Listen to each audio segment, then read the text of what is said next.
Wild Zero was sent to me by a friend as a drinking game initially, and I discovered whilst watching it that it is an off-the-wall crazy fun zombie horror to boot. Let's just say I died of liver failure around 10 minutes in, so let's take a look at the rules of that drinking game. The rules are pretty simple on the face of it. You drink when any of the following happens. Fire shoots out of something, somebody yells rock and roll, someone combs their hair, somebody drinks, something explodes, a zombie's head pops.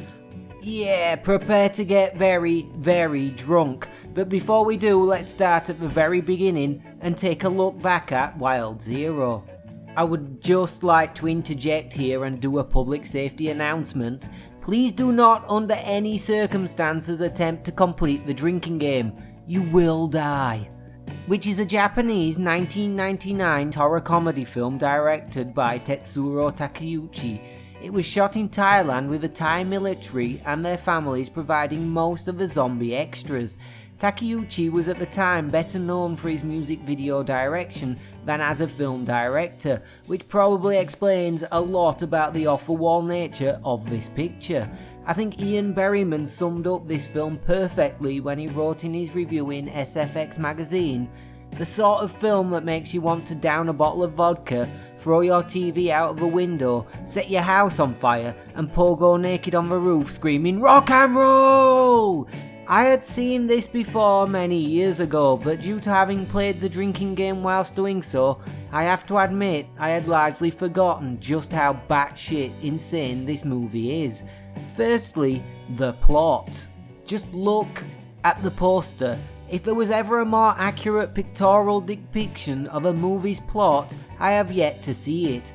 Messy, noisy, unfocused, flashy, and all over the place. The movie introduces Guitar Wolf as if the audience already knows who they are, which I obviously had no idea. I barely listen to English music that often, never mind Japanese rock. Because yeah, turns out Guitar Wolf were a pretty famous real-life band, whose on-stage personas were incorporated into their on-screen personalities. Most notable being the constant hair combing and exaggerated beer drinking style. It also introduces this guy, who wears side-up lace hot pants, wigs, and I have no idea why he hates Guitar Wolf. At the end he develops laser eye powers and blows loads of stuff up, which makes about as much sense as anything in this film script, to be honest. Flying saucers and a meteorite are shown in the opening credits, along with introducing us to our main protagonist, Ace, who then proceeds to attend a Guitar Wolf concert, save Guitar Wolf from being shot, become blood brothers with Guitar Wolf as a result, and given a whistle that will summon them if he is ever threatened, accidentally stop an armed robbery, instantly fall in love with the gas attendant, and find himself in the middle of a zombie outbreak. That's all in the first 30 minutes. Yeah, this plot has breakneck manic energy. In the second act, he discovers that Tobio, our gas attendant he's fallen in love with and saved on numerous occasions, is in fact a transsexual. When he ran away screaming on discovering this fact, I thought to myself, oh no, this is going to be really transphobic, isn't it? But no, weirdly not, to say it came out in 1999, with Ace showing genuine concern and remorse about being such a dick to her, and Guitar Wolf saying this.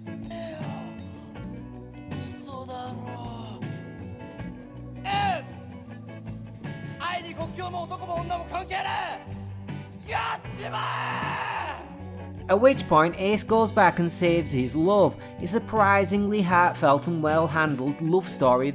Guitar Wolf then gets attacked by crazy hot pants villain again, who develops eye lasers, as I've already said before, being blown to pieces by the other members of the band with a rocket launcher. If that wasn't insane and epic enough for you, Guitar Wolf then cuts an alien spaceship in half with a samurai sword that was hidden inside the neck of his electric guitar. Because why not at this point? Turns out that ship was the one causing the zombie outbreak, so the world's saved.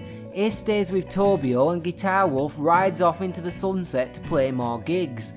There are various other side plots centred around a trio of potheads and a kick-ass female arms dealer thrown in for good measure, all whilst the main plots are going on, that around the midpoint all collide and meld into one berserk gonzo finale. It's an absolutely bananas wild ride through a zombie apocalypse, but at its core has that touching and surprisingly well handled love story. Which brings me to the special effects here that honestly look like they were created in MS Paint. In fact, the reveal that Tobio is actually transsexual is a literal MS Paint doodle of a penis rather than being actual footage, but rather than being annoying or distracting, it just adds to the offbeat charm that this film exudes throughout. There is plenty of head-popping gore and people being bitten and eaten to entertain the gorehounds amongst us. The soundtrack has a great punk rock vibe that perfectly melds with the on-screen insanity. The whole film is soaked in what I can only imagine is the actual personal style of Guitar Wolf, having wolf motorcycles, beer, black leather, sunglasses, a little bit of Guitar Wolf, and even more Guitar Wolf, being a cross between a 1950s alien invasion movie and an American 70s punk rock horror, seen through the eyes of a Japanese rock band, blended together then shot out of a cannon directly into your eyeballs. And finally, as if you needed any more excuse to watch this, there is that dedicated drinking game that comes on the DVD, which I can't stress this enough. You will die if you attempt to complete, because there is legitimately a scene where two guys comb their hair, one guy shouts rock and roll about 10 times, and flames shoot out of 3 or 4 random objects every second. I genuinely think I transcended life at about this point in my attempt. So that was Wild Zero, an absolute bananas off-the-wall rock and roll horror that has its own drinking game, seemingly designed to kill anyone who attempts it, all whilst being a genuinely funny, touching and charming zombie flick.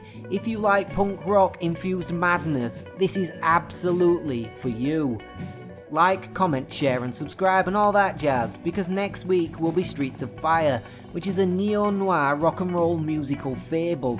I bet you never thought you'd hear those words grouped together to describe a film. And yep, it is as awesome as that sounds.